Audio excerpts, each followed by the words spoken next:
Welcome back to the podcast. We are in a new studio today. Let us know what you think of it down below with Jamie Clements for a part 2 about everything breathwork, his goals going into 2025, and one really important topic, and that's self-acceptance. We hope you enjoy the podcast. If you want to get in contact with Jamie, all of his links will be down below. Woo! Also having me back, guys. It's always a nice sign when you get invited back somewhere. So it's good to be back. What's been new with you the last 6 months? I think it's been. Did we do May or March? No, March, yeah, May. Yeah, 6 months. I think 2024 has been an interesting year, and I'll speak about my own 2024, but it feels like it's been quite across the board for people that I sit working with and friends that I've spoken to, which has felt like quite a gnarly year, a bit of a grind at points, like really just one of those years that has flown by. Like it feels like it's disappeared, but at the same time, like it's dragged. And so, a really challenging year for me at points for various different reasons. Found myself not so much losing myself, but just falling into, I think, a bit of autopilot of like things were just happening. I didn't feel particularly inspired. I didn't feel particularly creative. I just felt like I was going through the motions a little bit. And so noticed that happening myself probably July, August time, and decided to take a bit of action and felt really called to explore and adventure and get out in the world. I think that was a real thing for me. I was like, how do I actually, it's like this, like we were talking about before we came on air, like a lot of time spent in my own head. I'm very good at that. I can do that, but actually go and live a little bit more and a bit of a realization that in my early 20s, my late teens, I didn't do a huge amount of that. I was at uni, I was playing rugby, I was doing a lot of stuff that was close to home, and I didn't have that time to really go and explore. And I'm avoiding the phrase find myself, but it is without using it, but that is kind of what we're talking about. And so September, October of this year, spent a little bit of time finding myself and reconnecting back to some new parts of myself and some old parts of myself with some travel and some different experiences. And now, we're beginning of December, so wrapping up the year, but feel in a really good place personally, but also professionally. A lot has changed with the business. I've brought a couple of people in to work with me on the business and help to grow and expand things and step into a bit of a new phase with it. And yeah, in terms of where things are at, feeling more empowered and more inspired than I have done for a long time in both my personal life and my work as well. So yeah, here at a good time rather than 3-4 months ago, it would have been a pretty dry conversation, I reckon. I can really relate to what you said a minute ago in terms of the year dragging and sort of stalling and going quite quick. What do you put that down to? Because I can really relate to the stalling nature of it. What do you put that down to? I think that to me feels like what often happens with our experience of time when we're not particularly connected to ourselves or the bigger picture of kind of the universe. It seems to, we're going through the motions. The days seem to go really quickly, but the months seem to drag. And it's like, oh, what did I actually get done? And that's day in, day out. You're like, oh, I did stuff, but did I? And sort of just before you know it, a month has gone, 2 months have gone, and you look back and you're like, where did that time actually go? What have I achieved? There's a lack of, I think, clarity around what actually gets done. And why that has happened on kind of a broader level, I'm curious about, because it really felt around the sort of time, September, October time. I don't know whether it's the end of the year approaching or something in the air. A lot of people seem to go, I've woken up, like something's woken me up. Big time. And it's like we were sleeping our way through the summer for whatever reason, and all of a sudden we're back online again. So true. Yeah, I've really noticed it in myself, but also in a lot of other people as well. Big time. Yeah, big time. It's Christmas time. This will be released between Christmas and the New Year. You're saying you're in the best headspace possible. There's going to be a lot of people at Christmas time who are the opposite, and I'm kind of one of them. I feel like the last few months I've been good. I feel okay at the moment, but we talked about this last week, SAD, seasonal affective disorder. That's coming. I feel like the lead up to Christmas is always quite good. It's something to look forward to with your family and friends. That drop off I get after Christmas is really bad. That's when this episode's going to come out. What advice would you give to people in that sort of gap, that sort of mundane gap where nothing's really going on, from what you've learned in previous years and going into this one? Yeah, it's interesting. I've historically not enjoyed Christmas myself. I think it has legacy negative connotations from family disruption and separation and things like that. So it's never been a particularly joyful time of year for me. It feels different now, I think, for a number of different reasons. And my niece is 4, my partner's daughter is 7. So there's sort of that youthful excitement and that magic injected back into the festive period. I think the biggest challenge that people face around that time, in that sort of dead period around Christmas and when we're not working, is it really shines a light on how little we have allowed ourselves to pause previously, because it's a forced pause. And so we realize how distracted we've been from all of the shit that we've been avoiding. And so in that period, it's very easy to go, oh, I haven't got my work to distract me. I haven't got as much socializing of a different form, I guess, but as much socializing in its normal form. We have those long days like the 27th, 28th, 29th of December. Long days, real long days, and that can be lovely. And I've learned to enjoy it, but not always. And I think if someone is going into that period dreading it, I guess 2 sides to it. Can you get ahead of it and allow yourself to find a bit more balance and a bit more rest in the lead up to it, so those longer periods don't feel quite so jarring?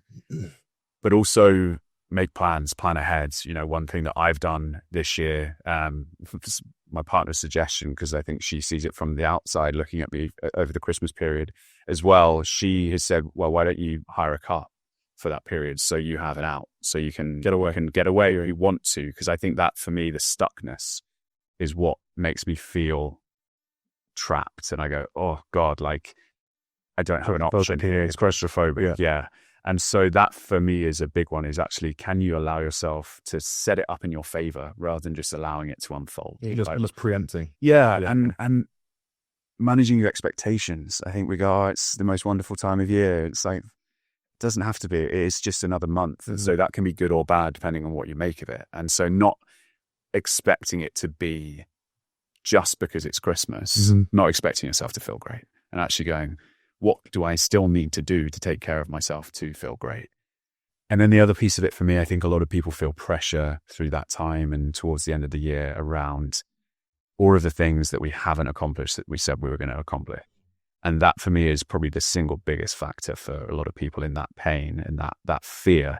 And if you're feeling that, then I just say to people, it's just another day. It's just another week. It's just another month. You could start today. You could start tomorrow. You could start in January. You start in February.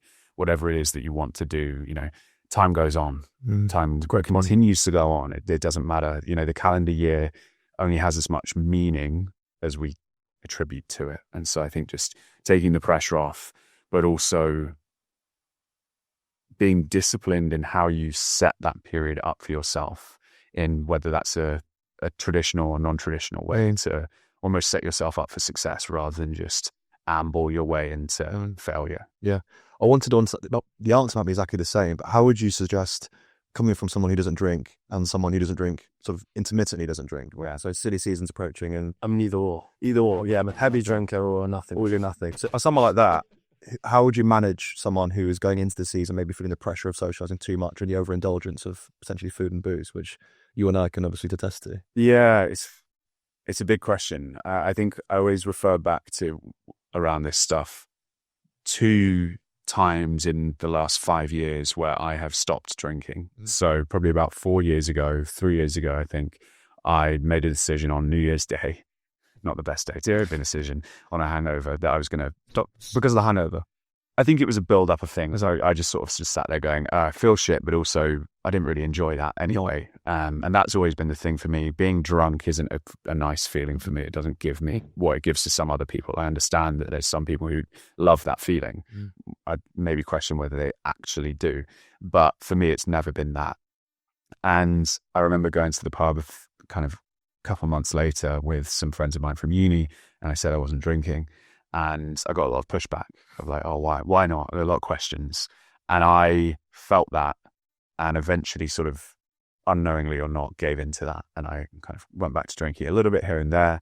And then this is probably about 2 years ago, same thing happened, but I felt very differently about it. I was sure of my decision in a way that I hadn't been before. And I realized in hindsight, looking at those two examples, that the people I was faced with who were questioning it or who I was with were feeding off my own uncertainty or certainty around it. And actually the second time, because I was sure of my own decision, I didn't get the same questions. Whether that was because things had moved on a little bit culturally and less people are drinking, or it was purely down to how I was holding myself in that decision.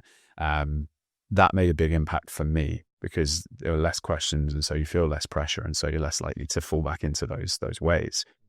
So I think that feeds into, I guess, the point I'm trying to make, which is that if you don't want to, then you need to be comfortable with whatever feedback you get on that and not allow yourself to be swayed by it, because that's the really challenging thing, I think, for a lot of people, is that sort of peer pressure.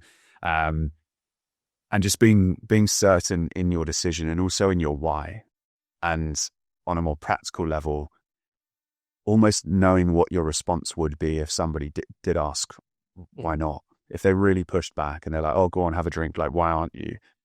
Either having a stock response that you feel comfortable and certain in, or actually just being comfortable enough to say, no, I don't want to. And I think there's a piece in that as well around just, again, being very intentional around where you're spending your time and energy. It's not saying cut these people out of your life. It's just saying choose wisely where you are going to spend your time and energy, particularly through this period, because there's a lot of social output. And so actually just going, for me, this will be before this episode comes out, but this weekend I've got Christmas kind of lunch and get together with my mates from school. Do it every year. Matters to me because I don't see him as often as I used to, and we do it without fail every single year.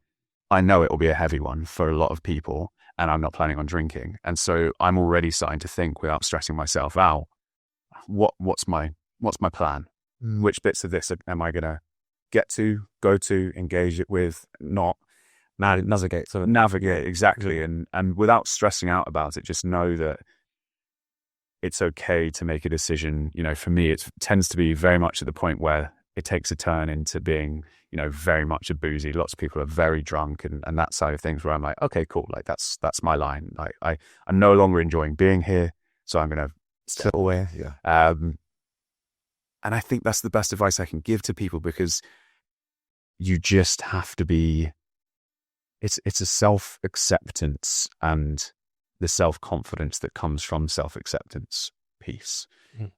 If you allow it to make it mean something about you as a person, that you're not doing the same as everybody else, or there's a comment that's made or a question that's asked, if you let that wobble you, that's where the foundations start to shake a little bit. And so it's actually just going, I've got me, I know me, I'm okay with this, and that's all I need to know. So I think just really leaning into self-acceptance, and then beyond that, finding spaces where maybe it is more of the norm not to have a drink or to do something different.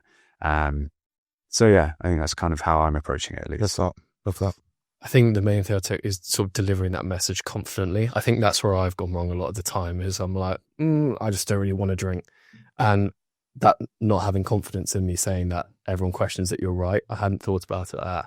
I also find one thing with saying you're not drinking is everyone automatically assumes there's something wrong. Yeah. A lot of the time there's actually nothing wrong. Just don't want to drink. I'm in a good headspace and I have more fun not drinking. That's the problem I find a lot of the time, is I almost drink sometimes when I'm out because I don't want people to be like, what's wrong? And it actually makes there be a problem for me. I'm a massive overthinker. Like someone's like, you're right. Like, you okay? And I'm actually fine. I don't know why that puts me in like the what? It's the greatest question is that you have to be asked. I actually am fine. And then they're like, are you there? You're not drinking. And then I just get in the spiral where I'm like, well, I'm not fine now. Crazy culture. Drink can be overthink is this dangerous madness. I think delivering that confidently, being like, I'm actually fine. I just really don't feel like drinking. I feel really good at the moment. Yeah. I think that sort of switch in wording, so simple, but it's probably a big mistake. And where I've gone in the past, especially with my friends, is that if you kind of beat around the bush, you give them room to kind of guess what you're doing. Well, this is it. I think there's a way, I feel like there's a way to do it, because it's also in how you respond to not make them feel like you're high and mighty. Because it is completely, and I think this is where spiritual communities, sober communities, personal development communities can go wrong a lot of the time. It's preaching and it's hierarchical and it's self-righteous to be like, even, to confidently deliver that doesn't need to involve any implication that drinking is bad or drinking is wrong. Like, I'm all for, let's look at the facts and look at what is, good and bad and the intention behind it. And I always ask people to check in with their intention behind doing anything, drinking, working out, whatever it might be. And if there's something underlying that is maybe not what they want it to be, then of course, do something about it. But actually, it's not my place to decide what other people should be doing. And I'll respect their decision to drink as much as I hope they'll respect my decision not to. And I think that's Good point.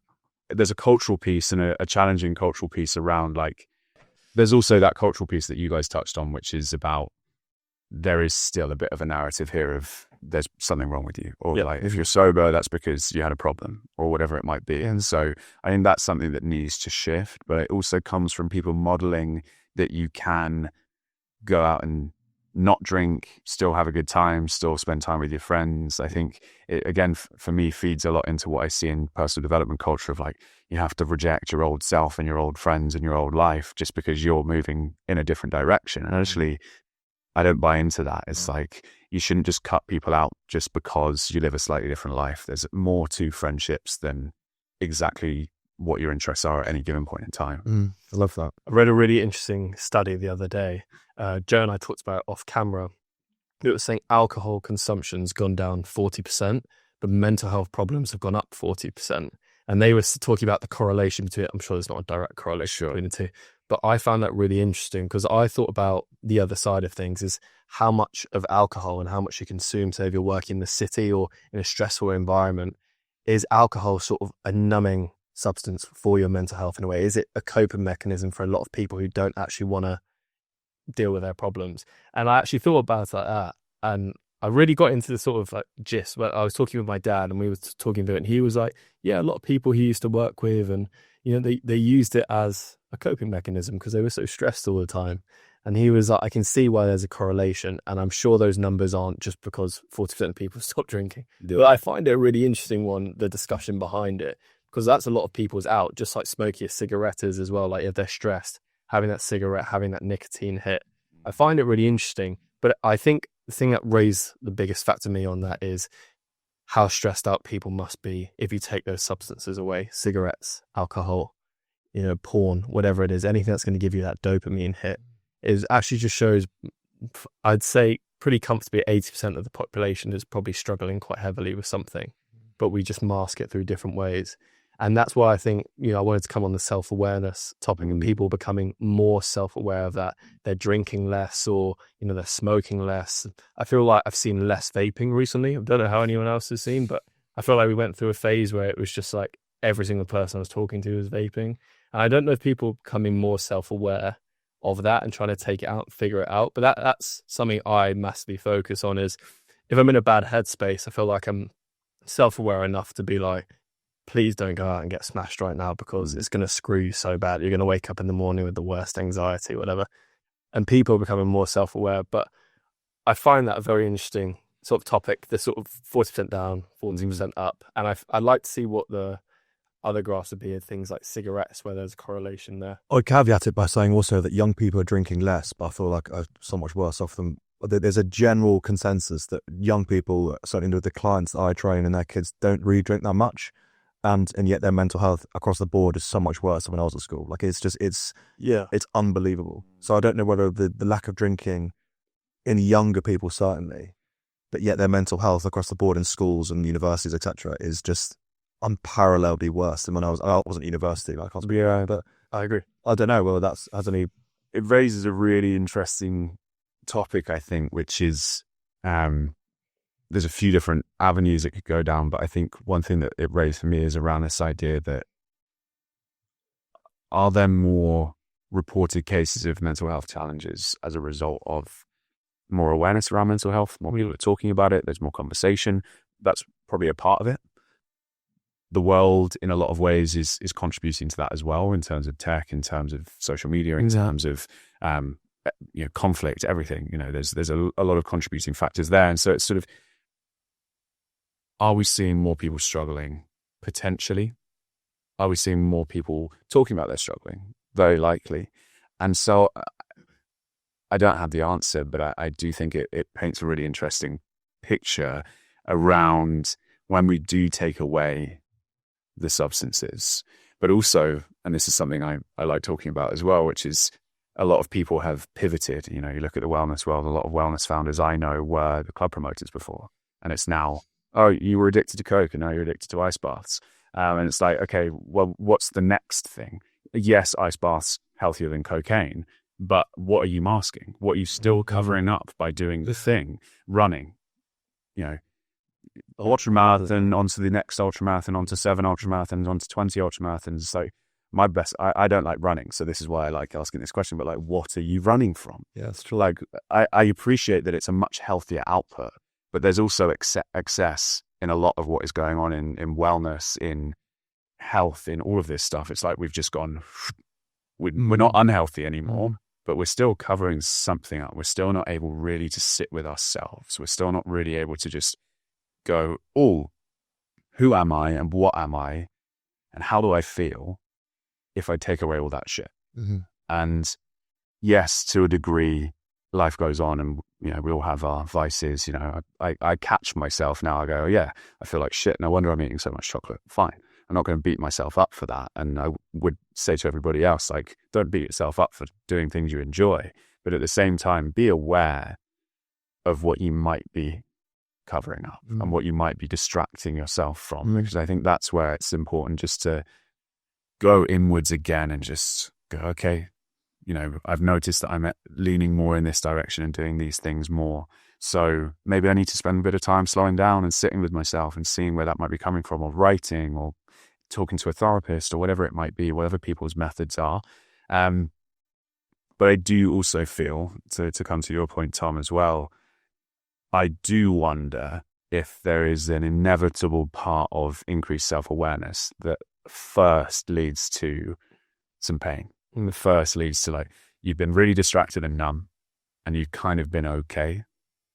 Then you've stopped distracting yourself and numbing yourself and you've lifted the lid and you've gone inwards. And all of a sudden you're confronted with all of the stuff that you were pushing down. And people go, oh, but I thought I was going to feel better. It's like, you will, but you've got to go through this piece first. And so I think that's probably a big part of it. What we're seeing right now is actually we've got a world and a system and a structure that I'd argue isn't really fit for purpose for human health and happiness. That's not what it's set up for. It's set up for profit and GDP and bottom line bullshit.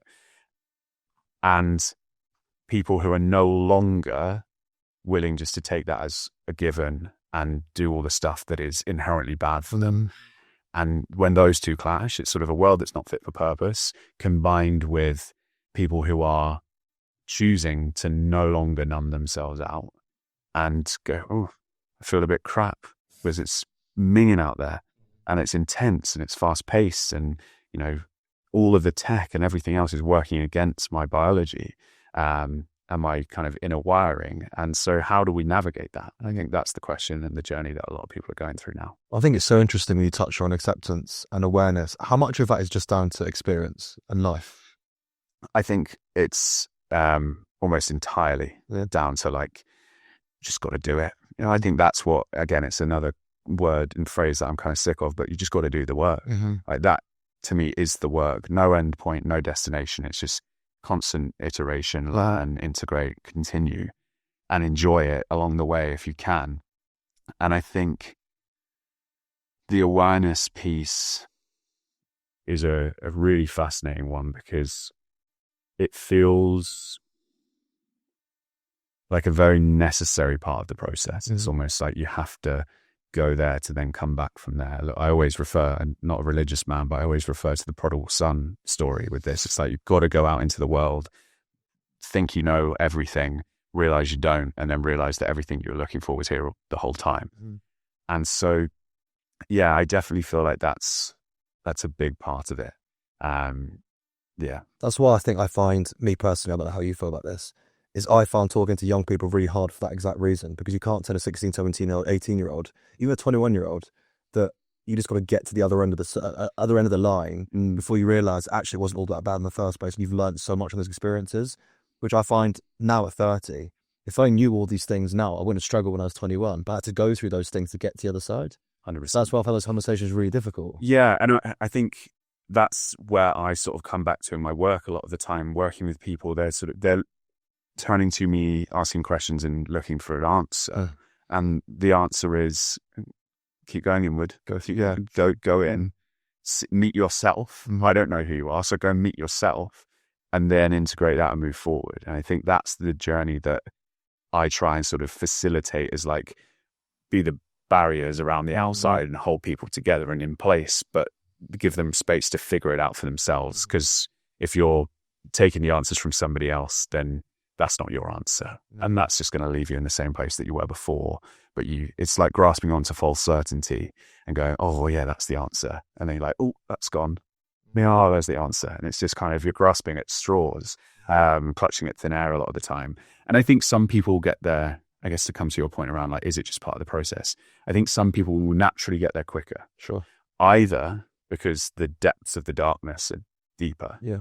And so they're forced there. And I get a lot of people coming through my doors at work going, oh, you're lucky you learned this all so early. I went, yeah. Do you have the learning? Yeah, I am still learning, but also at 24, I didn't want to be here anymore. And that forced me to learn. And so actually, yes, I'm lucky and I feel fortunate. And this is a fascinating piece of it, I think, like the gratitude that you can hold for some of the worst things in your life are a lot of what they taught you. And also grieving the life that I could have lived had I never gone through those things. Yeah. I often think, like, what would my life have looked like had I not experienced that pain? Would I have, and it's a kind of fruitless question because my life is what my life is. But I often wonder, I'm like, what if I hadn't gone through that? Would I have had a really nice, cushy, comfortable life and I'd never opened that box and actually I'd just sort of be okay? And I know people like that where I'm like, they just have had quite a nice time of it and I'm really happy for them. But I almost feel like it stays somewhere in the middle. And actually, if you bust open that basement of the darkness, you also get the capacity to go kind of up here if you're able to get through it. And so, yeah, I think it's a necessary part of the process, which is it's not a very marketable thing when you're thinking about business and thinking about that side of things. But for me, these aren't really questions of business. This is more the big questions of life, of like, where are we all heading and what are we all doing right now? And I think particularly potently right now, post-pandemic, we're all confronted so strongly by our mortality and by our health or lack of. And as a result, it seems like we collectively have gone obsessed with health. We're like obsessing with wellness. We're obsessing with personal development. But I think for me, a part of that has been a counterbalance or a counter reaction to what we faced through that time. It's like, we were really confronted by those dark thoughts and feelings and experiences that it's understandable that we've gone right the way to the other end of the spectrum. And I now think we're trying to navigate back to the middle of like, how can we be okay and understand ourselves and live a nice, happy life and a healthy life without getting obsessed with it and just like stuck to it. There's so much I find with that sort of self-awareness side. And I don't know if you see a lot of these Instagram videos or TikTok videos are like, start your business, don't work a 9 to 5, like be financially free. Things like that. I'm just, honestly, like having a business myself, you can work a 9 to 5, or if you actually do have a business, you're not going to work an hour or two a day, in my opinion. You're pretty much working 24/7 a lot of the time. And it's very stressful. And it's all these things that are put on social media. And it, like you said, it's extremes, right? It's either one end of the spectrum or the other. There doesn't seem to be any balance in between. Or I found that very tough from watching and like seeing friends at the moment who go down different routes. And like, I don't know. It doesn't annoy me, but I think a lot of people are becoming more self-aware of the fact that these videos are actually quite damaging for a lot of people. Going from the point of make sure you don't go 9 to 5 or don't go to university or, all these things. So I find them just very stressful because that's what's getting fed to a lot of the younger generation at the moment. And I've talked to like 16, 17-year-olds who would be at my cricket club, wherever, being like, yeah, I've started a business. And like, I'm like, Okay, like it's just a lot of factors to it on that side that really bugs me. You being a business owner yourself, what's your kind of view on that as well?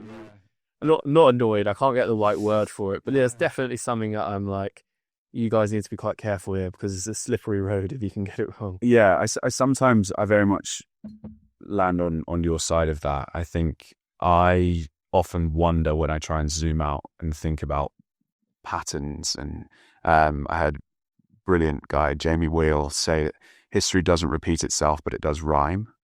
And That's great. I love that. it's brilliant. Yeah. It's like it's not the same thing, but it looks awfully familiar in terms of patterns. And I wonder, and I believe, I suppose, this is probably a better way to put it, that whatever is clearly not working as a part of a current system, what comes next is the polar opposite of that. So it's like what we experienced, or what I experienced when I was sort of in my teens, was this: the only option is to go and work in a corporate, go big 9 to 5, make your money and make enough to retire and have a nice life like that. It was very like cookie cutter, follow that path.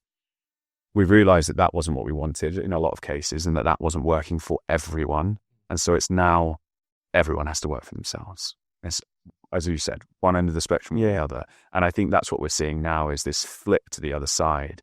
And I often get people reaching out to me saying, hey, really thinking about getting into breathwork or wellness, and you've done all right for yourself in that space, so can we have a chat? Like, can I pick your brains? Pick your brains. It's always the words. And like, sure. Yeah. And these people, super enthusiastic, come onto a call. I'm always happy to speak to them.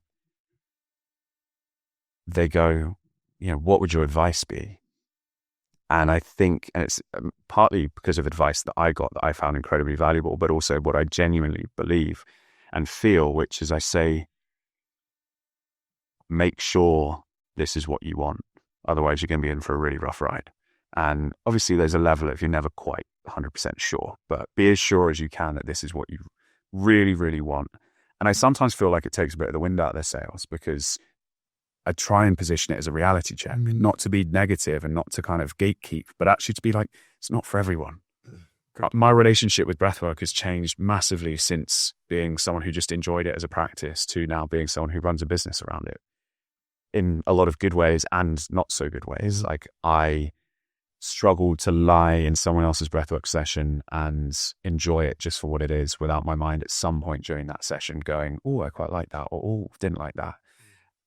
And I can't, that's an illness that I now have to an extent, because I understand why it's there, but I also would prefer if it wasn't. And so with that, I think I carry that into this broader conversation, which is this hustle culture, entrepreneur, getting rid of 9 to 5 piece.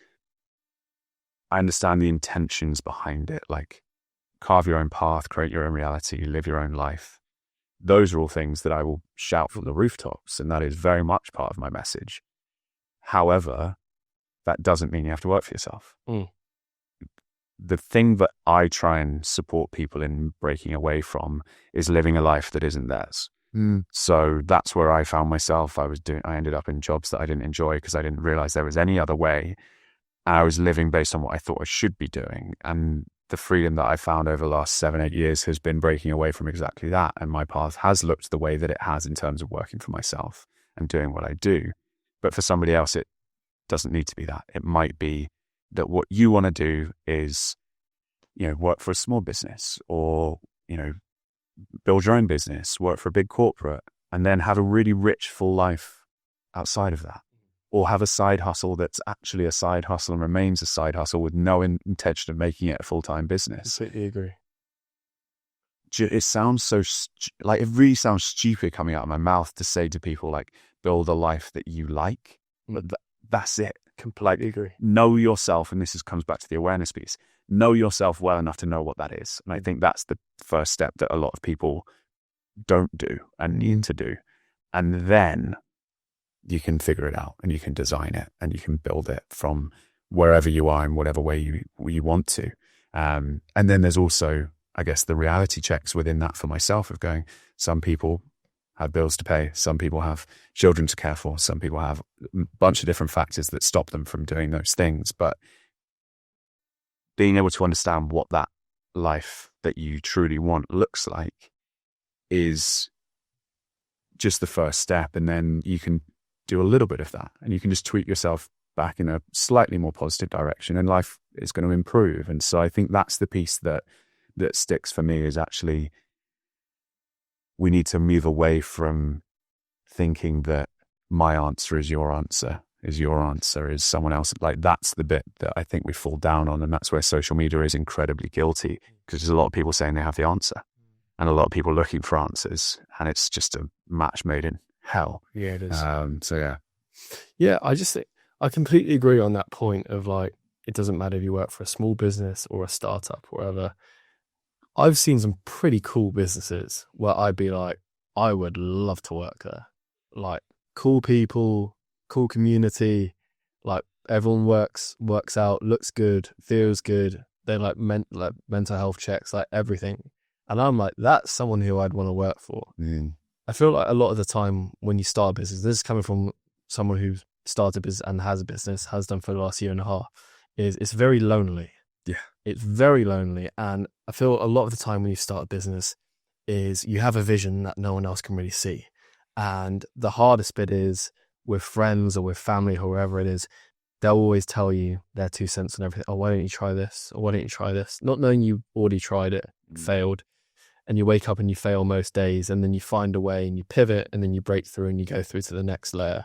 That loneliness piece, I think, is something that no one really talks about in that space. You're pretty much, it's you and your mind versus, a world of sharks, pretty much, who you're going to have to go up against a lot of the time. And I think that's the problem. Is I love small businesses, teams of 10 or whatever it is, where you can almost do loads of different roles. If I would go back again now, and I'm still young and I still could do this, if the business doesn't go as planned, get into something like that, learn from everyone. And I think that's the biggest thing when it comes to anything. Like, say if it's someone joining your team, learn from you as a person, mentally, with work, on every aspect, how you work, how disciplined you are.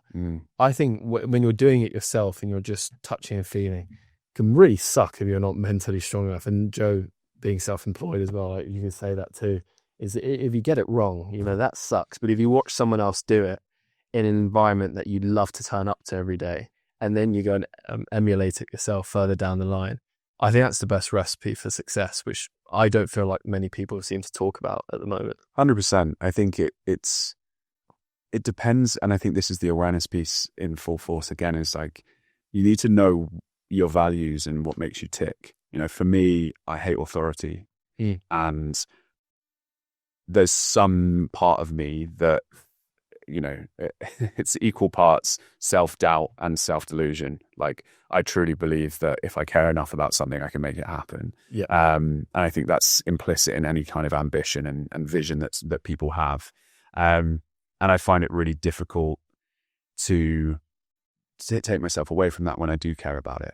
Whereas other people will be much better at being a cheerleader for someone who has a vision, or being the operator for someone who has a vision. Like, if you can buy into somebody else's vision and really tap into your own strengths and elevate a meaningful vision through that, then great. It's just about knowing what makes you tick. And I think there is the loneliness piece. I think there's also, and it comes back to our conversation about alcohol earlier, you got to be sure of yourself, whilst also being able to fail fast, learn fast, and not take it to heart.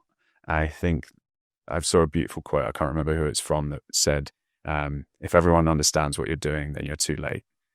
I think that to me is always reassuring, because I'm like, if there are too many yeses and everyone's like, yeah, that's really obvious, why haven't you done that yet? I'm kind of like, oh, that's a shame. I need a couple of people to be like, that's not been done before. That's a weird use case. I'm like, perfect.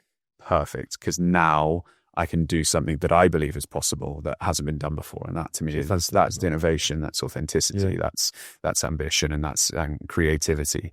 But there is, the loneliness piece as well, which I think is the days where the self-doubt is loud, and we all have those days. I know them all too well, where you're trying to convince yourself that your idea is good, and you're hearing someone else go, "Are you sure about this?" And I go, "Sucks."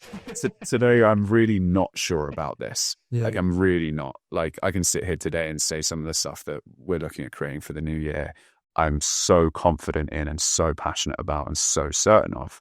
And, one of the days last week, I was like, "Oh, not sure about this. Is it what I think it's going to be?" And I think it's just a difference in energy. It's a difference in where you're at personally, and allowing yourself those ups and downs as well. Because it can be a lonely place to put yourself out of. I want to touch on that, and this is aimed at young people in particular, but you're the sort of sense of self. How do you manage your sense of self, and how would you encourage maybe young people to do the same in terms of they're really, really battling with, what do I do and how do I do it? So I think two things popped to mind instantly, which is I've even got a tattoo on my ribs that says "Find the Others," and it's from not Terence McKenna, Timothy Leary quote, and it's all about finding your tribe, finding people that really resonate with you when you're authentic and bring the authenticity out of you. And I actually was thinking about that quote the other day, and I was like, we talk about finding the others, we talk about finding your passion, finding your purpose, all of these things that are external to us. They all have one thing in common, is that they are mirrors for us to find our authenticity. They bring out of us the best version of ourselves. And that's why we like those people. That's why we like those things. That's why we like whatever it might be. And so I guess that actually covers both of the things that I wanted to say, which is that be willing to try and not find those things, but you have to try things in order to find those things. And so it's whether it's jobs, whether it's passions, whether it's people, be very aware and tuned into how you feel around them. Am I having to pretend consciously or unconsciously? Am I putting a mask up? Or am I just so at ease? Am I in flow? Am I at peace doing this thing? And that for me is how I discern. And this is kind of, for me, it's quite like a mathematical process in a way, or a logical process in a way of going like, oh, that felt good, that didn't feel good, or that interaction felt great, that didn't. I get with podcasts, you sit down with someone and within 10-15 minutes you're like, oh, this is a good one, or this is just a going through the motions one. Jamie's still working out if he likes this one. Yeah, we'll do one more of this video. And that to me is where you have to just be tuned into yourself and break away from this self-delusion and go, this is, I think, the trickiest thing, where you meet something or someone where, based on external factors and what you've heard and what you've thought, you should like it. It's like, I'm supposed to like this thing or like this person or enjoy this, and you don't. That's the battleground where you go, why don't I? Can I listen to myself and go against what I think I should be doing? Right, because that's where you lose yourself, is where you go, I should like this, I should like that, and I carry on doing it, rather than being willing to, again, comes back to the alcohol conversation, listen to what you really want and make a decision based on that. And there's a level of courage and a level of confidence that is needed for that, but that is also what builds confidence. That to me is like the single biggest route to confidence, is choosing yourself time and time again. And then you actually end up with a really rich, rounded life that you do like. And you go, oh, funny that. I love that. Yeah. I love that.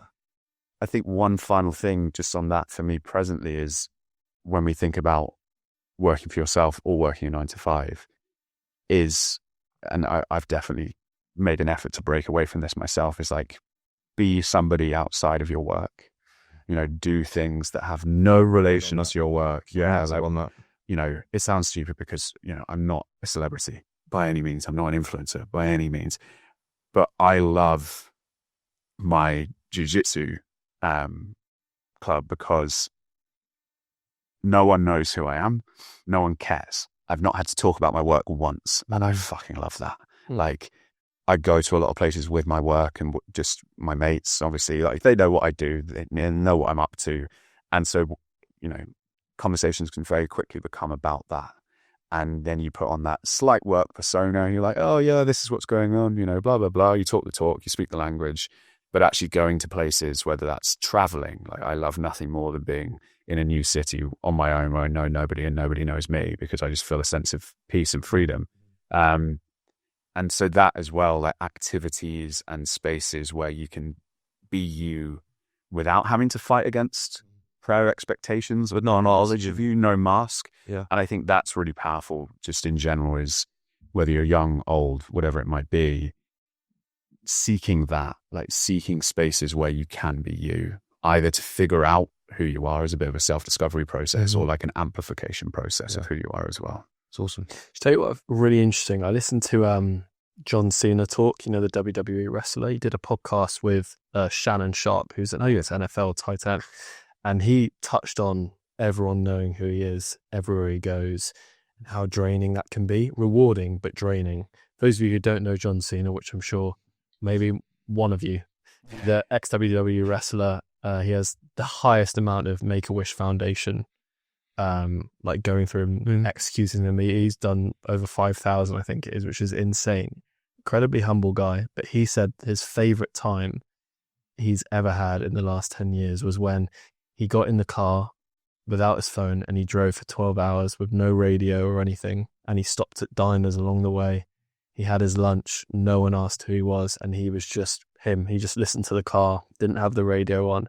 And he was like, that's the best I've ever felt in the last 10 years. Because everywhere he goes, if he steps out the house, everyone's like, you're John Cena, or you can't see me, or things like that. And he was like, that feeling of just being normal. He was like, I grasp at that every day. And I thought that was so interesting. And it comes back to like being known everywhere. There's so much positives to it, and you can do so many amazing things. But we are all human at the end of the day. And especially if you're quite an introverted person like he is as well. Yeah. I was talking to my girlfriend the other day, and I'm not remotely well known. But again, as you said, when you go with friends or family, it's how's the podcast, how's the business, whatever it is. And sometimes it's not going well and you don't actually want to talk about it. And my girlfriend described me as introverted, but with ADHD. So that sort of introverted mindset, but then has the ADHD traits as well. And I like my peace a lot of the time. And I did a boxing class the other day. No one asked who I was. No one asked what I did. Exactly like you said, the jiu-jitsu.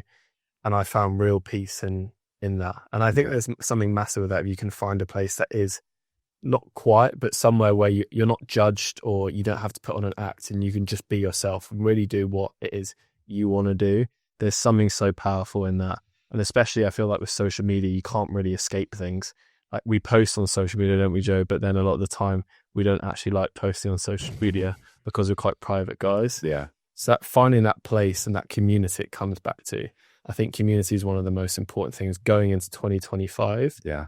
That I think is wherever finding your people, as you said. But to find your people, I think that's the hardest thing. So I wanted to ask your point of view on that. How would you go about finding your people? I think, again, it's about getting out in the world and being willing to surprise yourself and find it in unexpected places. I think we think about, and there's a lot of good that comes from this side of things as well, but we think about, I'll go join a men's group, or I'll go find, a almost specifically created space for community connection. I'm like, great, that's an option. But I actually think that in itself breeds a level of what we've just talked about in terms of people showing up in a certain way, and you have chosen to be here, so there's something that means, and we're all sharing this thing, rather than more organic, authentic connection where it's like, we're both here doing jiu-jitsu and that's our common ground, but we could be really different people. And then it's learning to connect beyond the obvious, I think, is really valuable. And then I do actually, to sort of not go back on what I've said before, but build on it, those intentional spaces, I think, are a bit of a necessity at the moment. I think people are really longing for community and seeking it and searching for it. And again, I think it's a counterbalance to the extent of the disconnect that people are really now emphasizing those spaces where they can just go and be themselves and be seen for who they are and what they are in its simplest form. And there's a depth of connection that comes with that. I see it on my retreats all the time. people there who, have shared more with these people in the last 4 days than they ever have done with their closest friends. Yeah. And there's a level of connection that comes through that shared vulnerability that is now rare day to day, but increasing because more people want it. And so I think, encourage people just to get out in the world. And also, I'm guilty of this at times. Particularly in London, I think we're particularly bad at it. I think the busier the place, the worse it gets, is you drop or you stop looking for it. I walk around going, maybe I should smile at the next person that I walk past. I go, nope, not doing that. And then that just breeds into everybody. I feel like, there's obvious people who might not fall into this category, but I think a lot of people under the surface, and it depends how thick the layers are between the surface and them, but under the surface, we all want that connection. And so actually, I try and really make an effort if it's, in a cafe that I go to a lot, if it's, on the tube, where like small places, I try and just engage in those little glimmers of connection, because I think that has a knock-on effect, because they're then like, maybe I should do that, and then it kind of builds from there. I've tried to do this. It's hard. It on a train. I hated it, but I felt so good after I'd done it. There's a guy who traditionally, like him and I wouldn't ordinarily be friends. Like he had this really quirky outfit on, and he sort of made eye contact with me as we were getting off the train. I said, "Love your boots, mate. They're really cool." And you could see just what that meant to him. And at the time, I was like, "Why am I telling him this?" And yet you could see he was kind of like, "Whoa, this guy's saying I've got cool shoes on." And that might have, like you said, the knock-on effect that might have had on the rest of his day. I'm not saying I made his day, but he might have made someone else's day as a result of that. So I think it's huge. It's something that's so funny, because I was thinking about this on the way here. I was like, I saw one bloke whose outfit I really liked, and I was like, I should tell him, and I didn't, and I regret it, because I know the impact it can have. Because imagine, for all of us, how nice would it be for anyone to say anything nice about us? Like, and selfishly, I felt good. Like I felt really good about myself doing that. So I was, good deed done. I can go be horrible to these two. Well, it's a double whammy, right? Because there's nothing wrong with a bit of,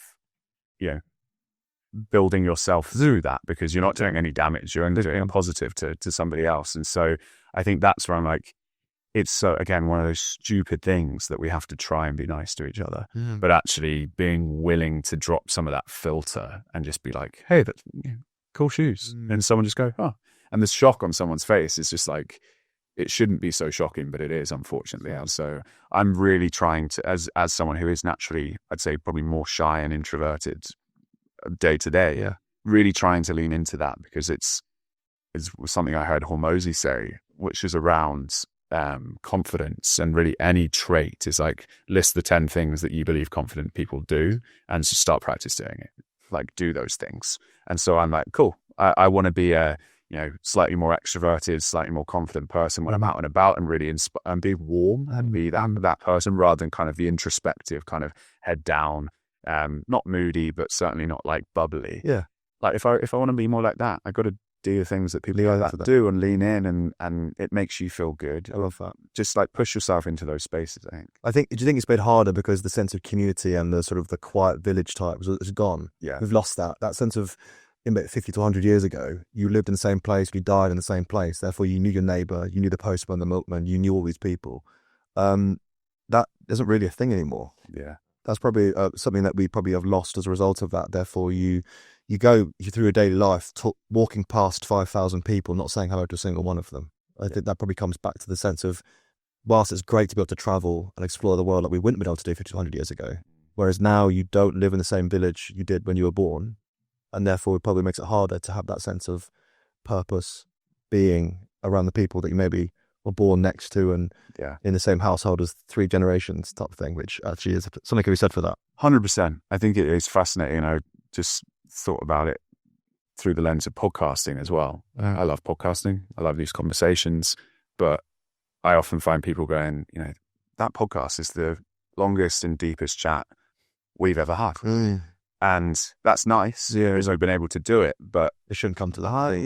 yeah. I saw a funny TikTok the other day that was like, just raw dogged a podcast with 2 of my mates. Like, no microphones, no cameras, 3 hours of uninterrupted conversation. I'm like, yeah, that's funny.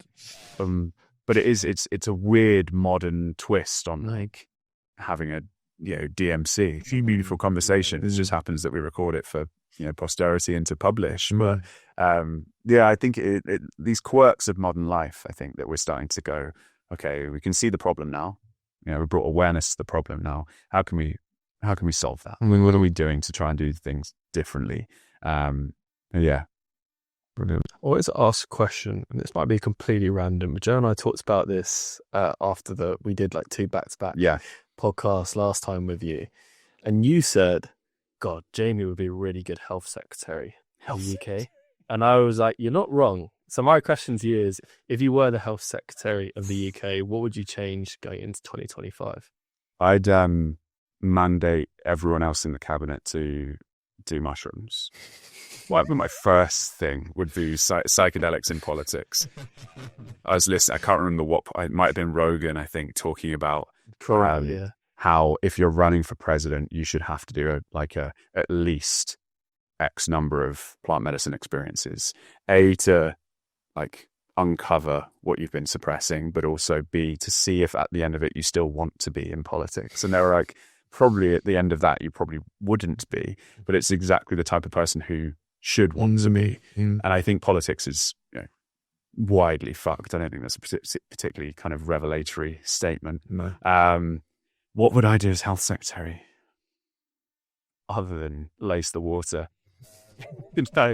I've never thought about this because it just seems so far away from where I feel like I could end up. Where would I start? I think it could be the best question, but I think it would be around young people. So I'd go in at the I guess the earliest place I could and tear up the sort of health education aspect. I go right, like the way I'm talking more as education secretary now, but maybe I can get a dual role. If you're watching, do everything, which is my campaign video. Vote for would be just rip up how we school kids in terms of health, but also just in terms of lifestyle, in terms of time spent outside, in terms of very much more towards that Montessori style of teaching and parenting, and really immersing kids in what matters. And then, the obvious things like breathwork, mindfulness, emotional regulation, just equipping children with the tools that we all are learning now, and allowing the country ultimately to be built from that place.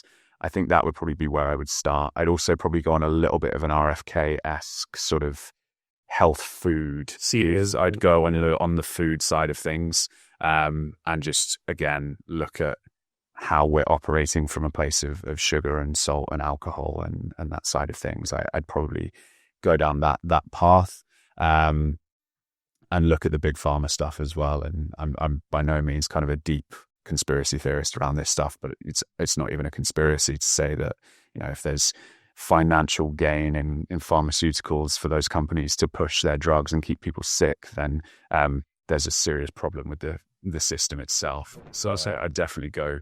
A lot to be done. We need to start somewhere. So, Jamie Clements, 2026, I can see it now. I'll tell you what I find really interesting. If you were to teach young kids, to be fair, I think it's a hard one because I probably wouldn't have been switched on at that age to know, but things like financial literacy, like you said, the health side, breathwork side, whatever it is, and kind of just give them the core areas for it so they can go and learn it properly when they're older. I'd be really interested to see what the mental health correlation is like, if there were graphs for it. I found it such a fascinating conversation because, like I was saying before, I think this clash of the way the world is, politics and economy and the system and the rules of the game in which we're all playing, big picture, clashing with greater self-awareness. There's a mismatch in there somewhere. It's like this increase in trait openness, like our open-mindedness, our capacity to think for ourselves. As that goes up, there's an increased clash with that. And so we kind of butt heads.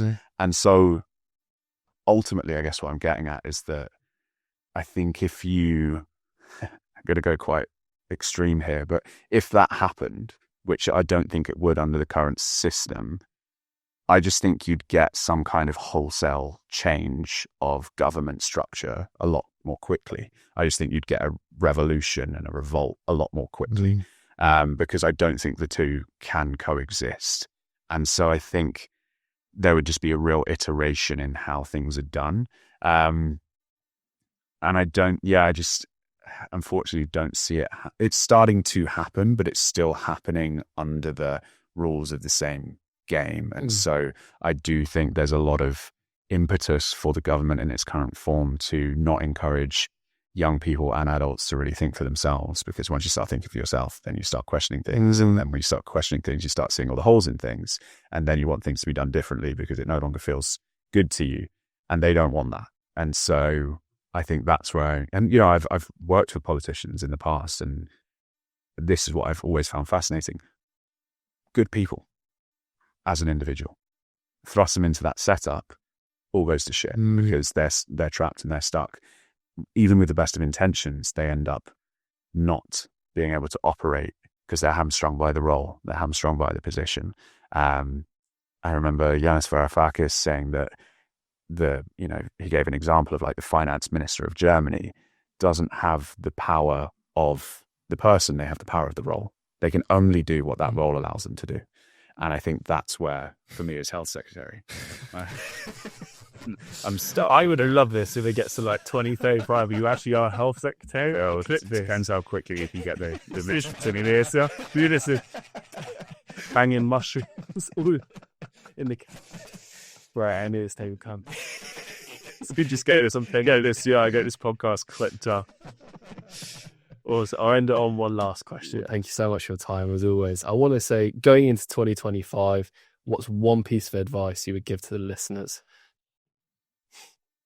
I think it comes back to a lot of this, the meaty stuff that we've covered around knowing yourself. It truly is the only place to build anything from, not just a business, but like build a life from. And so that awareness piece. But I think the transition that I have witnessed in myself and that I'm seeing in the world is this next phase. I called it the other day sort of healing 1.0 and healing 2.0, which is know yourself, immerse yourself in that understanding, and then integrate it and actualize it and alchemize it to a place where you can sort of allow it to fade into the background. The awareness shouldn't be the front center piece of like everything you do. You shouldn't just only be able to go and sit at a dinner party and talk about your parents' divorce and your past trauma. Like that's not the only part of you. It's like, what are you doing now? What have you used that knowledge for? Not just knowledge for knowledge's sake. And so go inward, but also go onward, I think is what I would say to people, is like, get out in the world, exist, operate, feel, think, play, like do shit with what you've learned about yourself. Because I think the last 4 years have proven that we've done that pretty well. And I think we've got to go somewhere different now. Absolutely love that. Amazing. Absolutely love that.